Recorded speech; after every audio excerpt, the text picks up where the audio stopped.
دي كانت صورة حكاها القرآن الكريم وأنا حبيت أعرضها. لهذه الصورة بتتكلم عن الحرص المذموم.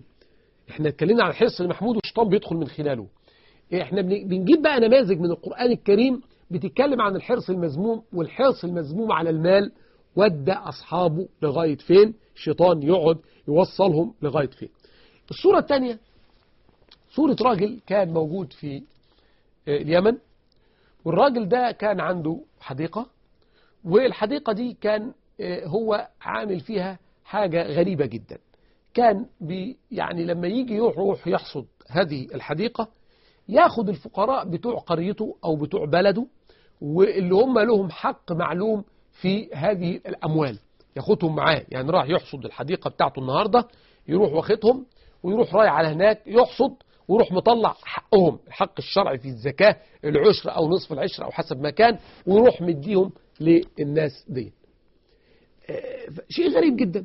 الراجل ده كان عنده 3 أولاد، أولاده شبوا على هذا الشكل وعلى هذا الموضوع، لدرجة أن الفقراء بتوع بلده كانوا كل ما يجي ميعاد الحصاد يقعدوا قدام البيت بتاعه، خلاص مستنيينه بقى عشان يروحوا يخرجوا الحصاد. يعني الناس عرفت الراجل ده بيخرج يوم كذا في شهر كذا الساعة كذا. من كثرة التكرار الناس حفظت الموضوع، فابتدوا ييجوا هم يلموا بعضهم وييجوا عند الراجل ده كل سنة يروحوا له مرة ياخدوا منه الحصاد بتاع الحديقة بتاعته. وكان الراجل ده محافظ على هذا الكلام بدقة شديدة جدا. الراجل ده زي ما أنا قلت عنده 3 أولاد. الراجل ده مات، وولاده طبعا كانوا كبار، فولاده ال3 قالوا ان يعني احنا بنتعب وبنشقى والمسؤوليات كترت وولادنا زادوا وتعليم ومدارس خاصة ما شاء الله وكذا، ومحتاجين مصاريف كتير واشتراكات كتير على حاجات كتير، ما شاء الله اشتراك النادي، ما شاء الله اشتراك الانترنت، ما شاء الله اشتراك مش عارف طبعا اشتراكات كتير جدا بقى، بيقعد بقى هو يدفع ويحاسب وبتاع، فالمسؤوليات بقى كترت والعملية زادت. فاحنا عايزين نحد من موضوع الفقراء ده، وان احنا نعطي للفقراء ونعطي للمساكين. والكلام اللي ابونا كان بيعمله ده كان راجل تعبان، وكان بيفكر تفكير خاطئ جدا، وكان راجل ما عندوش فكر اقتصادي، وكان راجل مش عارف ايه. وطلعوا فيه بقى زي ما حضراتكم عارفين مثل مصري، طلعوا فيه القطط الفاطسه وقعدوا يقولوا كلام كتير قوي. ده ولاده. طيب فكروا نعمل ايه؟ قالوا احنا نروح نحصد الحديقة قبل الميعاد بيوم او بيومين. يعني الناس هتيجي يوم كذا، لا احنا نروح قبلها بيوم نقول الكلام ده كله. فالمهم طيب انتوا هتقولوا قبلها بيوم او بيومين ما في مانع. طيب طب نخرج ازاي؟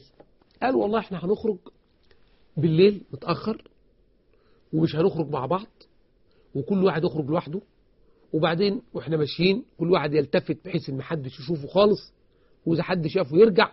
واتفقوا مع بعض على هذا الاتفاق. الجماعة دولك لما ناووا النية ديت، ربنا سبحانه وتعالى قال سيدنا جبريل شيل الحديقة بتاعتهم دي انقلها في مكان تاني، وانقل لهم حديقة محروقة في مكانهم، او احرق الزرع بتاعهم ده كله. يعني دي قدرة مطلقة لله تبارك وتعالى. فطبعا الموضوع هم ناموا في البيت وبدأوا يخرجوا وراحوا، وهم ماشيين في الطريق. لما مشيهم في الليل، والليلة كانت ممطرة وشديدة الرياح، لما وصلوا عند الحديقة بتاعتهم بصوا لقوا الحديقة من غير ثمار اتحرقت. فقالوا بداهة كده في البداية الحديقة دي مش بتاعتنا، احنا ضلينا الطريق ومشينا غلط، ومش هي دي أرضنا، ومش هي دي عزبتنا، ومش هو دي مكاننا، أكيد ليه مكاننا في حتة تانية. الولد الوسطاني كان عنده عدالة في الفكر وعدالة في الفهم، فقال لهم لا، ده انتوا ضليتم، انتوا ما ضليتوش طريق الحديقة دي بتاعتنا، ولكن انتم اللي ظلمتم أنفسكم، وانتم اللي عملتوا كده. وأنا قلت لكم نستغفر ربنا، وبلاش نرجع عن كلامنا وعن قرارنا، وندي الكلام الفقراء زي ما كان أبونا بيعمل، ونسير على نفس النهج. لكنكم انتم أصرتم على ان انتم تنفذوا هذا الكلام، ولذلك اتحرقت الحديقة، وأصبحنا احنا كده يعني أصبحنا هنبقى مديونين وهنبقى تعبانين وهيبقى ظروفنا مش مظبوطة. تعالوا نتابع مع بعض آيات القرآن الكريم ازاي حكت الموضوع وحكت الوصف الدقيق على هذه الصورة إن الإنسان لما يبقى عنده حرص شديد جدا على المال، حرص الإنسان الشديد جدا على المال هيوديه في هذه المراحل زي ما عمل مع الناس دول. يقول ربنا في الآيات في سورة القلم: إنا بلوناهم كما بلونا أصحاب الجنة إذ أقسموا، حلفوا يعني، ليصرمنها مصبحين، يعني هياخدوا الثمار بتاعتها الصبح بدري، ولا يستثنون، يعني حتى ما قالوش إن شاء الله. فطاف عليها طائف من ربك وهم نائمون، بالليل وهم نايمين قبل ما يبدأوا يتحركوا ويروحوا، فطاف عليها طائف من ربك وهم نائمون فأصبحت كالصريم. فأصبحت إيه؟ كالصريم، خلاص كأنها يعني اتحرقت خالص واتقطعت الحاجات بتاعتها. فتنادوا، ده بص شوف الحكاية بيحكيها ازاي ربنا، بيقول ان هم أقسموا لا يصرمونها مصبحين ولا يستثنون.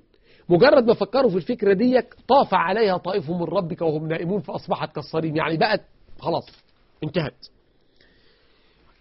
اللقطة الثانية بقى هناك عندهم: فتنادوا مصبحين أن اغدوا على حرثكم إن كنتم صارمين، يلا تعالوا لو كنتوا عايزين تجيبوا الزرع بتاعكم.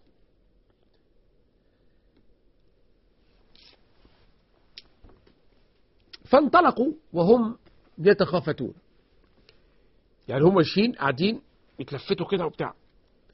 ألا يدخلنها، يعني لألا عشان ما يدخلهاش، اليوم عليكم مسكين، عشان ما يجيش مسكين عليكم أو يحصل كلام من هذا القبيل. وغدوا على حرد قادرين، قالوا الحرد اسم القرية وخلاف طويل يعني، لكن هم مشوا. فلما رأوها، لما شافوا الحديقة بتاعتهم، قالوا إنا لضالون، احنا ضلينا الطريق ده مش الطريق الصحيح، بل نحن محرومون، بل نحن محرومين، احنا اتحرمنا من الزراعة واتحرمنا من الثمار. قال أوسطهم، الواد اللي هو أعدلهم: ألم أقل لكم لولا تسبحون، يعني لولا تستغفرون الله، لولا تستثنون تقولوا إن شاء الله.